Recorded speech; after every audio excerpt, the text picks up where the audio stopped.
Good morning. We are almost getting to afternoon. My name is Mukisi Tekere.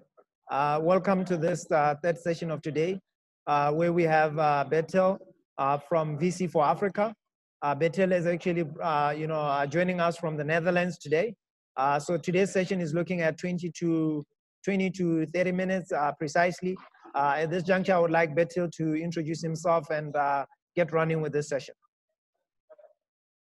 Yes, thank you, Mukatsi.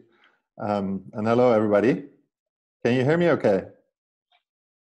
It's quite audible here. I think they can all hear you. Okay, great. Yeah, as a presenter, it's nice to sometimes get some feedback from the audience. I'm not really seeing. Is everybody with me? Just wave your hand. Hello. Okay. Admin's iPhone is with me. iPhone is with me. Emmanuel, are you also with me? Techno W3.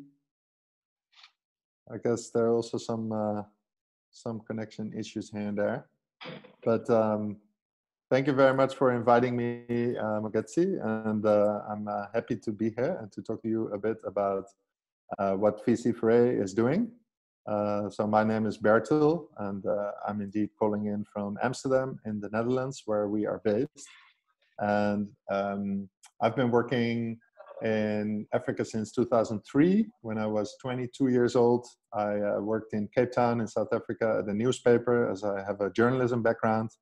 And there I learned about South Africa first, but then started to become interested in the region of Southern Africa. And then also later in my career, worked a lot in East and West Africa.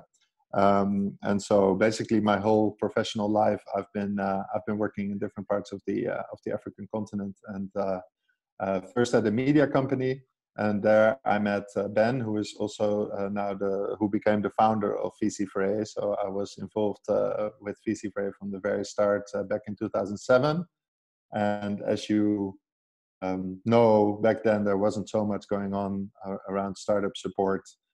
There were not many programs for our startup entrepreneurs. There were no hubs. There were not many co-working spaces. And so over the past 13 years, a lot has happened. And VC4A was started to become an online platform to connect entrepreneurs to opportunities. The opportunities they need and you need to be able to succeed and to run your business successfully. And so I don't know who of you took a moment to check out the vc4a.com platform before this session, or maybe some of you are already a member. Is anybody familiar with VC4A and the work we're doing? Anybody? Just raise your hand or put a thumbs up or something like that to get a bit of feedback. I like to make this a little bit interactive, because otherwise I'm just talking to a screen. So okay, I see Ao Bakwe knows VC4A, which is great. Thank you so much. Anybody else here in the group? Yeah.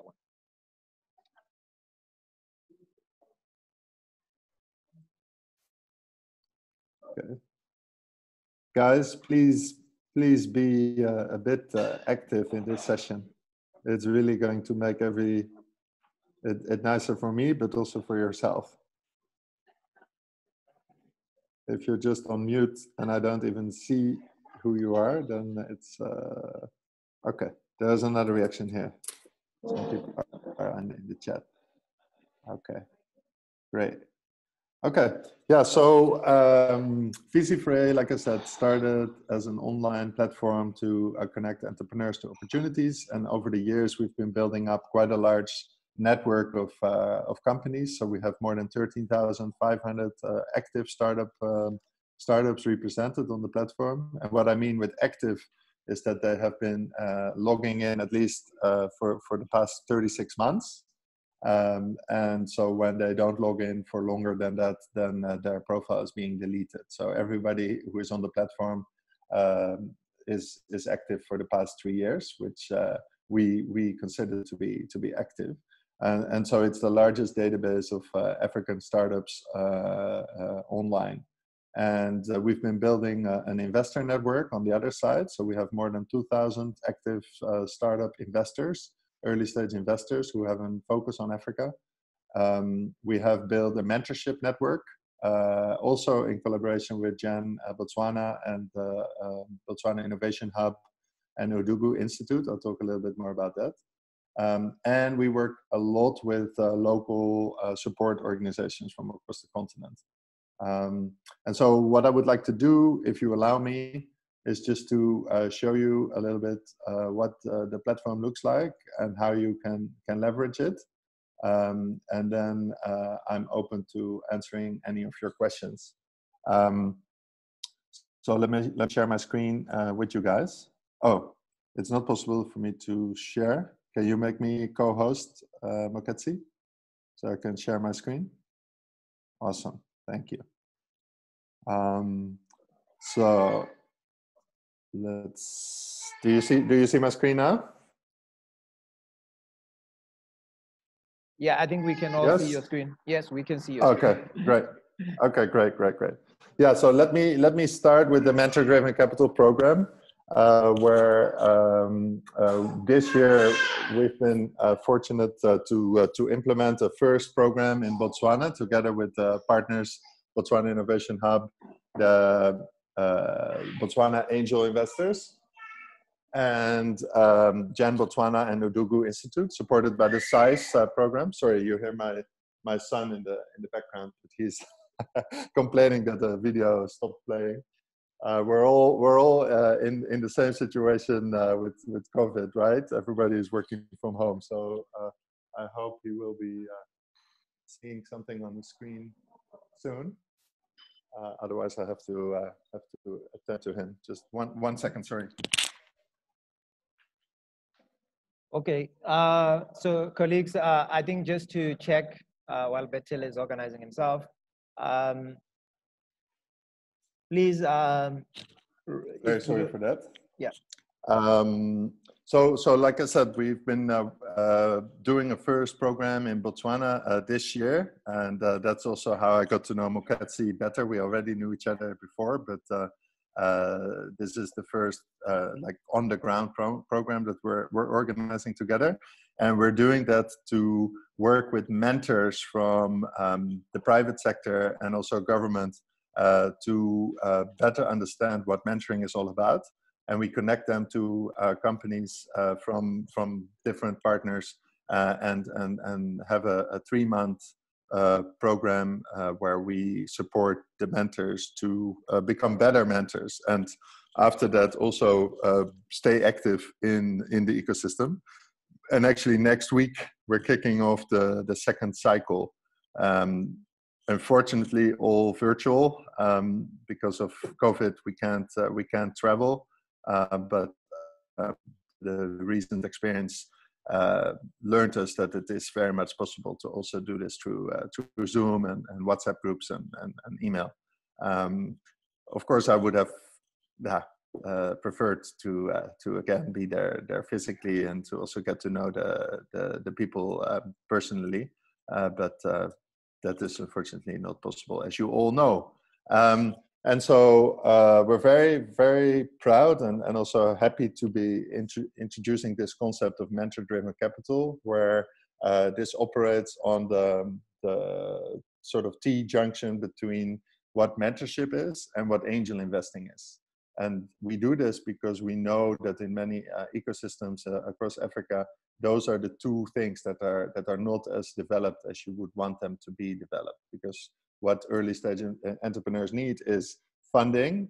And as you all know, and I think I got last part of the conversation before this, banks are now trying to go down in the investment amounts that they're investing into companies, but banks are often very risk averse, and that is not a great combination with startups, as you all know. So we're looking for high net worth individuals to also step forward and to invest money into companies. And that goes hand in hand with mentorship. And that is the program that we're implementing, not just in Botswana, but also in South Africa and Zambia under this program, and also in Nigeria and Egypt and Somaliland at the moment. And we have been doing this in Kenya as well. So it's a concept that we've been introducing in different parts of Africa. And I think the first cycle in Botswana went very well. And we got great feedback from both the mentors and the entrepreneurs. I don't know if there's anybody here by coincidence who is part of the program, but I don't think I've seen familiar names yet. But so that is mentor-driven capital, and then the program, the platform. I just wanted to give you a little bit of a sense of what it looks like. Of course, you need to sign in. Just create a free account to get active. And when you're active, when you're logged in, you can create a venture profile for your business. And this is free of charge. All the services of VC4A for entrepreneurs are free of charge. And you can basically create a profile that is public to everybody. And it's also findable on Google and on other search engines. And you can basically promote what you're doing. So you can upload your logo, you can upload a nice cover image, you can have your video there, and then you can describe what you do, and you can also indicate when you were founded, what the stage is you're in, and the sectors and the location and your markets, your customer model. And based on that information, investors on the platform, but also other organizations who are interested, will be able to find you. So VC4A is really also a discovery platform for other organizations who are looking for businesses like yourself. And so on the team section, you can showcase yourself, but also your other team members if you have them. And then on the traction and the fundraising and the document section, you can put all the information about your fundraising round. And so as you can see, I'm not logged in, but even if I would be logged in with a normal account, I would not be able to see this. So this will only be visible to the pro account users on the platform, which are the investors who pay to get access to the deal flow. And so every entrepreneur that registers what we call a fundraising round will go into a funnel in the backend on our side.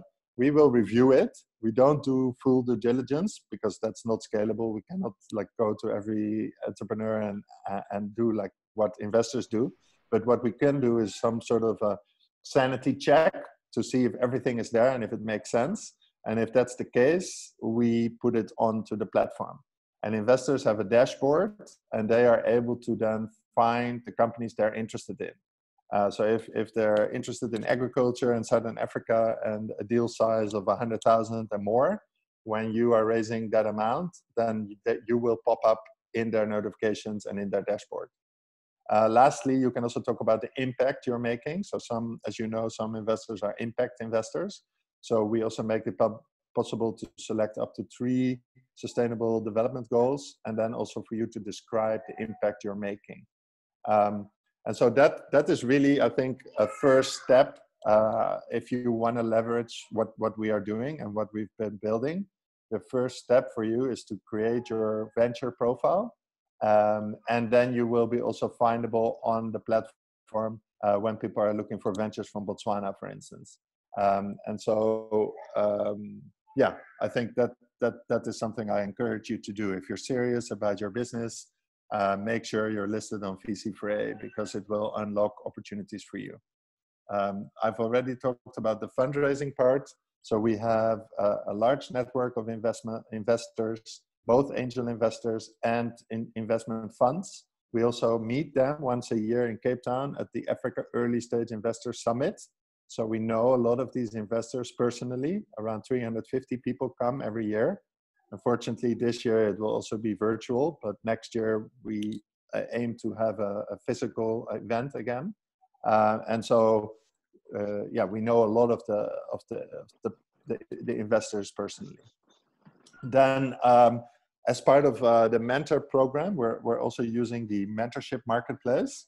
And this is also open for you. So if you have a company profile on the platform, you can request a mentorship request. So you can place your request in a funnel, we review it, and once we think it all makes sense, we publish it onto the platform, and it becomes visible for the 400 plus mentors that we have. And as I said earlier, we now also have Botswana-based mentors.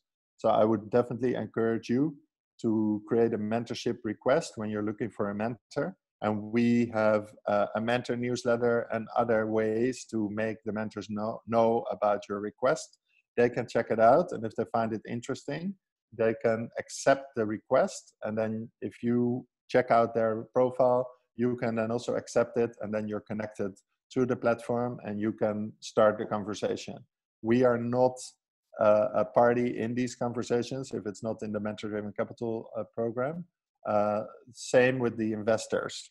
We are not taking any fee, any success fee or anything if a deal is made. We are really there to connect. So we want you to connect to the right people.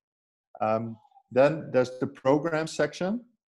This is an overview of interesting opportunities that we are actively filling and with partners to keep it up to date. So it's really for you interesting to keep a sense of what is happening in the program's listing and see if there's anything that is interesting for you. Like for instance, if you're working in agriculture and you're working on an innovation in agriculture, then the GoGettaz Agripreneur prize, it still has a week before the deadline. It's a chance to win a $50,000 grant to scale up your business. It's just one of the examples, but there are a lot of interesting opportunities.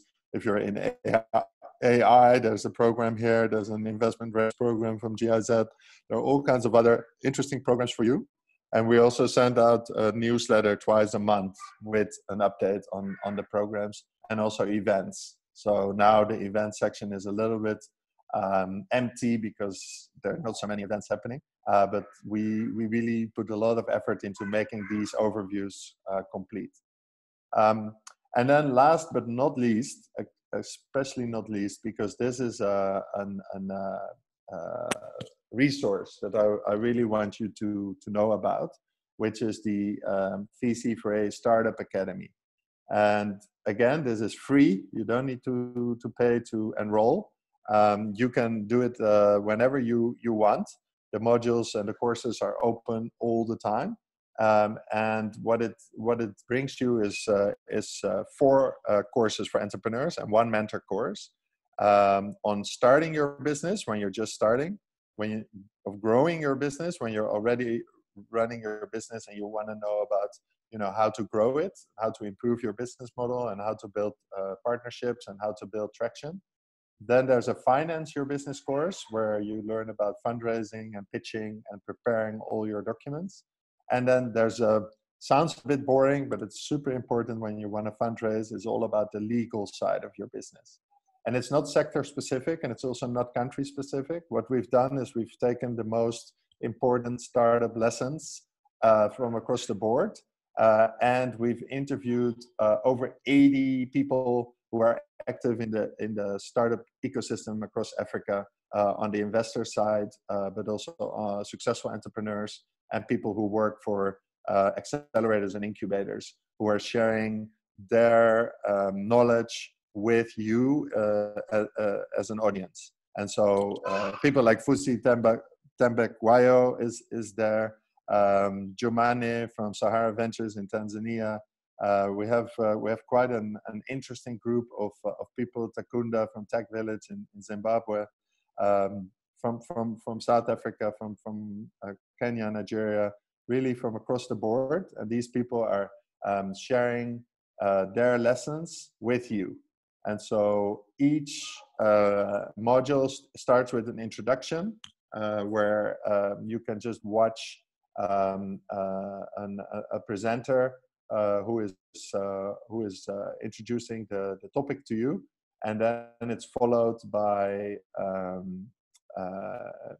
the expert insights. So let me take this. Sorry.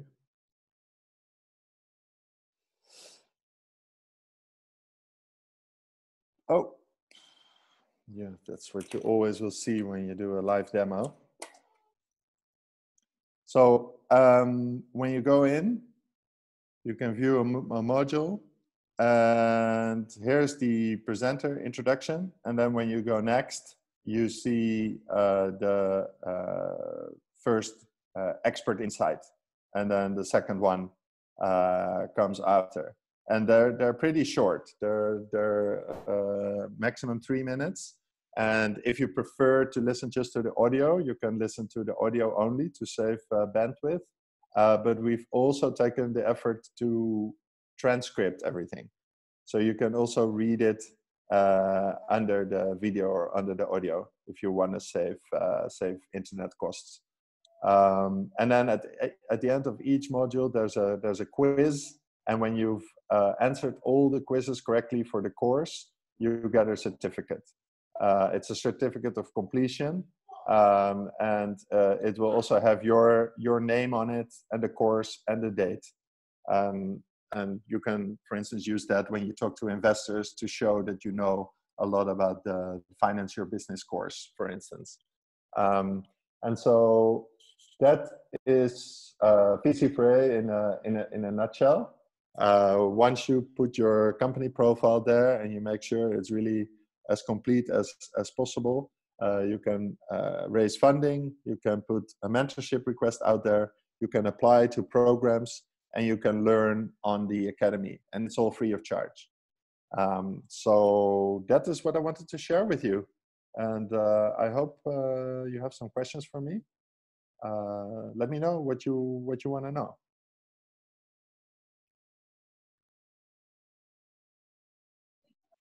Thank you very much, Bertil, for that interesting presentation of VC4Africa. I think a lot of the colleagues have probably found this to be quite in line with just the sync of what we saw from morning. We had a presenter from Singapore who was speaking around the canvas, and then we had the bank CEO of Stanbic Bank. As you know, Stanbic has recently opened an accelerator/hub here in Gaborone.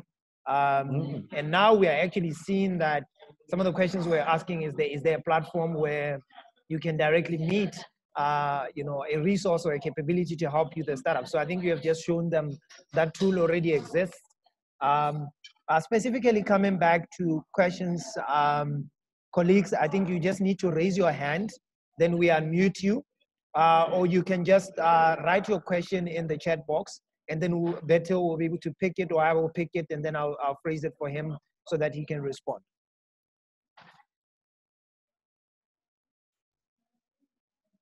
Okay, as is the culture, Bertil, I will start.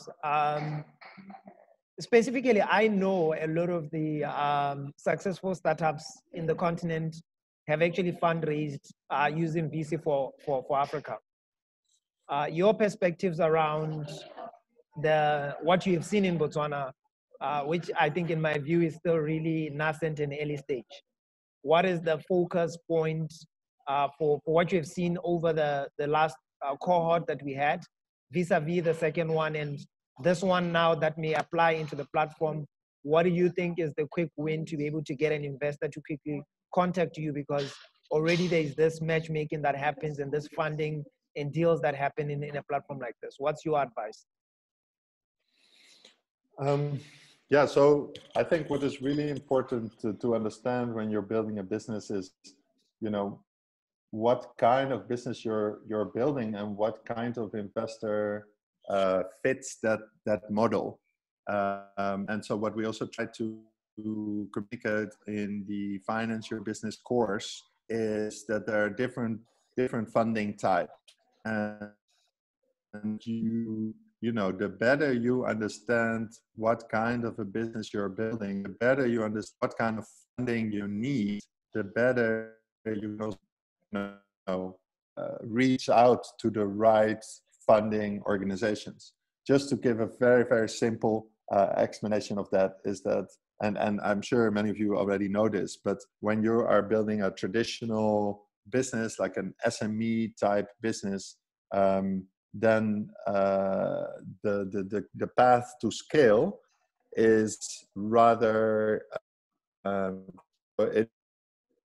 it you can grow, but your shop and you build another shop, you need a new location, you need new employees, you need, to also invest. While with technology companies, that growth curve can be much steeper, because if you have 100 paying users on your platform, or you have 1,000 paying users on your platform, you need to have a bit more server space, and you might need to have a bit more support staff to handle requests. But the growth curve can be much steeper without an increase in costs at the same rate. And so where we make a distinction between what we call a startup and what we call an SME, where SMEs are, and there's nothing wrong with SMEs, but they're just a different type of business. They're a small and medium-sized enterprise that are doing often a more traditional business model, and they often don't qualify for an equity investment. So I think in the cohort, the first cohort, the second cohort, I don't know so much about yet, because we still have to get to know them. But in the first cohort, I think it was pretty clear that there were a combination of SMEs and startups in there, where the startups are interesting for equity investors.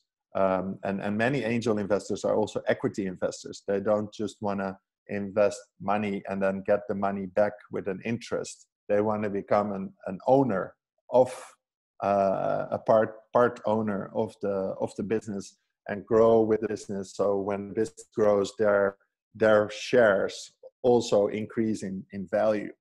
And so I think my main advice to entrepreneurs on this call is to really take time to understand what kind of business you're building, what kind of business model you have, and to what kind of investor you can be interesting. And I know that also in Botswana there are also some government agencies that are funding startups or early stage businesses, and sometimes even with a grant, which can be helpful in the beginning if you don't want to take a loan, or if you don't want to give out part of your business to an investor, and use that money to get traction, to get paying customers, to prove your business. And then it becomes so much different when you speak to somebody who's interested, because if you don't have any proof that your business is actually has a chance to be successful, it's going to be super hard for you to convince anybody to put money into your business. So these are just some indicators of what I think you should think about when you want to close a funding round, if that makes sense, Moketsi. Are there any other questions about fundraising, or about other things that you're working on, or just anything you want to ask? How many people here are building a company, or are working on a startup? Raise your hand if you do. Okay. Ms. Indisi, can you talk a little bit to us about what you're building, and what your question is around getting funding for the business? Thank you very much. I'm working on a business idea to get in partnership with Vugt, Botswana Agricultural University and Natural Resources, such that I could partner in a way such that I could allow for an environment such that they can take their students and train them on with fieldwork or actual experience in Botswana, because they have a program where they take them to Israel. So my question was, if I was to create that, what exactly would I need? Because from the onset, it would require a partnership, which I could get, but then also funding. What kind of funding would I need to receive for it to start up? Yeah, thanks for that. And it sounds interesting, especially as I understand it correctly, you want to give youth the opportunity to get work experience, which is always very helpful for them if they want to, get a job somewhere else. So that sounds like a great initiative. So I think one of my main lessons to entrepreneurs when I talk about fundraising is always to try and turn the table and try to sit on the side of any investor. I think a lot of entrepreneurs are always looking at their business case from their own perspective, which is completely logical because you are building the business. But try to sit on the other side of the table and to put your investor hat on and bring your briefcase and your nice suit. Look at it from their perspective. If you would be an investor and you would sit across the table of yourself and you tell them, I have this great idea and I want to do this and that, then what would be your question to yourself? Because if you just have an idea and it's just a piece of paper with some words on it, it doesn't mean that you can A, also implement it successfully, B, that there's actually a need for it, and C, if there's also a business model behind it so you can actually make some money, right? And so if you can prove those three things by starting very small or by getting some sort of a grant or some sort of a support from that organization you're talking about in terms of partnership, and you can have 5 people or 10 people, and you can prove that there's a need for this and that there's something there, then it already becomes easier to convince somebody to actually put money in the business. So how harsh it sounds is that just a plan and just a great idea is worth very little. And so you have to get going. And I know that is very difficult to do with very little resources, but it's the only way. You have to show that there's something there that is interesting to people and that they're also willing to pay. However little the amount is that they're paying, somewhere somebody should be paying for it. And if not, then the investor would say, well, this is not going to work. This is not going to make money. How are you going to pay me back? Or how are my shares in the company going to increase in value? And so that would be my advice. Try to find a way to get started, build some sort of a case around it, show that you have traction.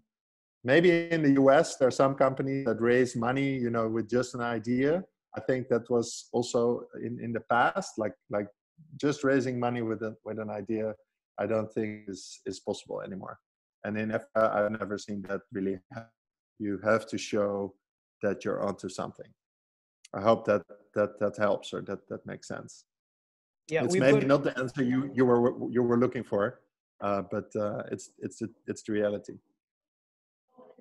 So I think we have another colleague, Karabo Robert. Please go ahead. We have asked you to unmute. Karabo. Okay. Thank you, sir. We've been working on a business model with a couple of my friends, but now the hard part is that we are, as a group of young people, we are all working now, and for you to start up the business, it needs us to be really there all the time. But we are finding it hard now to try and mobilize the business and try and find funding, because we are thinking of making a poultry that will, the chickens that we are trying to produce, we want for it to be at a larger scale than what we've already seen in our country. We have companies like KFC, Nando's that are exporting their chickens. So we are thinking of finding a way to bring in investors that we can now close that gap that is already in our country, so that we can really make something out of it. So I'm wondering, how can you go about with it? Because one of the first few problems that we are facing is that of land. Land is a problem, and that is what we are facing. Land, how to bring in someone with land so that they can accommodate us for maybe a period of 5 years until now we can buy our own piece of land. Yeah, yeah. Well, in this case, it's a bit of a silly joke, but it's a chicken or the egg, right? So where do you start? And what was there first? Was it the chicken or was it the egg? And so if you're with a group of people and you all have full-time jobs, it will be very hard to get it going, right? Because everybody is busy with other things. What I have seen in the past is that some people, what they've done is that when they're with a group, they basically all pay a part of their salary to one of the people in the group who is then, or two people in the group, who is then focusing their time on setting up the business. And so when you're with 6 or 7 people, you all take a little percentage of your salary and you give it to the person who is actually building the business. And you have to make very good agreements between the group on how you're going to also divide the ownership of the business up front. But I have seen it work where basically you free up 1 or 2 people to dedicate their full time on setting up the business without having to get an investment, because you basically pay from the salaries. So this person can also, you know, pay rent and feed the family if they have a family. If you're young and you don't have kids yet, I think that's an advantage because there are less mouths to feed, right? So if it's just, you know, and then maybe, I don't know about your housing situation, but maybe some of you still live with your parents or something like that. So then the costs of, you know, maintaining yourself are still also pretty reasonable. And so that is one thing. So then you at least have 1 or 2 people who can fully dedicate their time on the business. And then in terms of land, maybe there's somebody in your network or in your family that owns land and that is maybe not actively using it, or that can you know, lease it out at a very reasonable price, or you make that person even a partly owner if they put the land into the business as an investment. So they don't give you money, but they give you access to the land. And you give them an ownership of the business, or you say, you know, in the future when things go well, we will be able to pay you back. Things like that. You have to be really inventive to get started, and not just think like, oh, you know, we don't have time, we don't have money, how is this ever going to work? You have to think about smart ways to get it going. And only, like I said earlier, only when you have something going, you can get people interested to invest, because they see, you know, the business model and the amount of chickens you have and the market for eggs and meat and like all of these things. I hope that helps a little bit. Okay, thanks a lot, colleagues. We have Mutang. I think you want to ask something. Can we just ask you to ask? I have time for one more question. Mutang, please go ahead. Yeah, can you hear me? All right. I have one question coming from an academic background. There are 2 problems that I've identified in our country because of our culture of working, being raised to work. We are a bit risk adverse. So how do you advise us to beat that culture that is embedded within us? Because most of us are scared of taking risk, or a lot of entrepreneurs are scared of taking risk because of that culture of having everything there. And then there's another problem. I have a lot of friends who are quite entrepreneurial and with good ideas, but they've always been scared of this thing they call idea poaching. So what advice can I give them to try to maybe convince them to join things like VC4A? Because they've tried to go to the government for funding, they've tried many things, and in some cases, they would be rejected only to find the person who rejected them coming up with the same idea. So then how do I work around that, giving advice on both those 2? Yeah, well, those are 2 very valid questions, and thank you for asking them. I can only give my opinion on them. You know, it's not that I know everything. It's just you know, based on other conversations I've had and things I've experienced. I think in terms of taking risk, being an entrepreneur, and especially, you know, an early stage, especially startup entrepreneur, where you are trying something completely new, and when you really work on an innovation that still needs to be proven, it also requires a certain mindset, and I think not everybody is sort of, you know, geared to entrepreneurship. Like, I think that sometimes there's this sort of push from programs and governments saying like, oh, you know, everybody is an entrepreneur, everybody can be one. I think that you need to be able indeed to take some risk and to be wired in a way to actually take on that stress, because it will also give a lot of stress when you have employees working for you, and you know, you have to organize everything and be responsible for everything.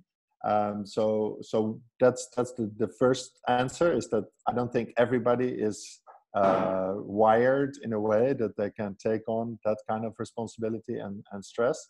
On the other hand, I do think that, you know, you can also spread risk, like the previous example. I think when you do it with a group of people, and that's why we always say, like, don't go alone. Always find co-founders and people who believe in the same mission. And in that way, you can also spread the risk a little bit. For instance, by in the beginning, all having a job part-time and work 2-3 days a week and focus the other time on the business, but you still have some sort of an income to cover your basics. So that's I think the main advice is just to go with co-founders and find 1 or 2 other people who are who have this interest, but have a bit of a different background, so you complement each other. You also divide the tasks, so it's not just a person who tries to do it by himself or herself. More people also know more than one, and in that way you spread the risk, because when it fails, you have only invested a part of your. In terms of the idea posing, I think at the same time there's a difference between a business idea and implementation. So I think a lot of people have similar ideas, and often they're also born around the same time, where it all comes down to how it is being implemented. Do you have the right team to do it? Do you have the right partners to do it? An idea, just an idea, is not worth so much. It all comes down to implementation. So if you create your company profile on the VC4A platform, don't put all the nitty-gritties of how you're going to implement it there. It's almost like the Coca-Cola recipe, right? Like everybody knows Coca-Cola is sugary water, but you don't know exactly what the ingredients are. So you can also talk about your business idea, and you should talk about your business idea to people. Sorry. But you shouldn't be too precise about it. I understand that when you submit documents for a grant, that there you have to go in some sort of a detail, and it's of course very bad if a government official or somebody who works at some institution is then taking that document and runs with it, and that is just plain wrong. I don't have any other words for that. But in general, talk about your idea, spend time talking to people about it, because you will get feedback and it will improve your proposition. Just don't go into the nitty-gritties. That's my advice.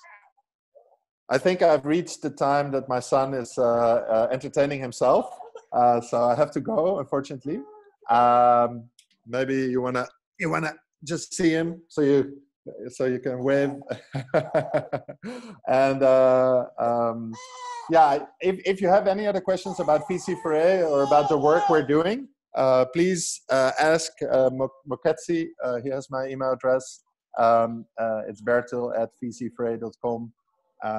Number 4, VC4A.com. And I'm happy to get connected and answer any other questions you have. Okay, Bertil, thank you very much. I think we have extended way beyond the time we had set. I think let me just thank you and the rest of my friends at VC4Africa. Pass my regards to Ben and your team, Melissa. Colleagues, we would like at this point to stop this session here and thank Bertil. I think he's shared precisely the resources. For those that need further information, please just go on the link, VC4A, and then you should be able to go into the academy to get the resources you need. For the mentors that are here, there is a course available which was provided on physical interface. I see Bertil has also shared the link on the chat box for everyone.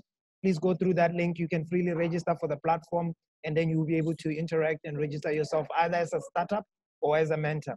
We've also shared the Facebook link where you can share this recording with others. We've also shared the YouTube channel, which you can subscribe to, such that you can come back to this recorded session in the afternoon and read on it. We've also given you a feedback link. Please click on the feedback link and provide your data, because that will tell us who you are interested to talk to. If you're interested in talking to Stanbic Bank, we will be able to capture through that on the feedback form. If you're interested in talking to VC4Africa, we'll be able to capture that on the feedback form. If you're interested in talking to Tayo in the Singapore Startup Network, we'll be able to capture that. So the next program will convene at 13:30. That is 1:30 precisely, where we will get the 10 selected startups that will be pitching, and it will be moderated by Audrey Verheij from the South Africa Innovation Summit, and also Larna Makoeng from Stanbic Bank, and also Orange Botswana will be there. And then at 3 p.m. we have the big announcement for the 3 top winners, who Orange have gladly veiled winning prizes for the 3 startups. So please be part of the next session at 1:30, and invite others, as many as you can, so that they can gain insights into the work that we're doing. So Bertil, on behalf of the network, for your time and your son for being part of this, thank you very much, colleagues, as I end this session here, as we go to lunch. Okay. Have a good lunch and great meeting all of you, and we'll be in touch. Okay, Bye-bye. Thank you so much. Bye-bye.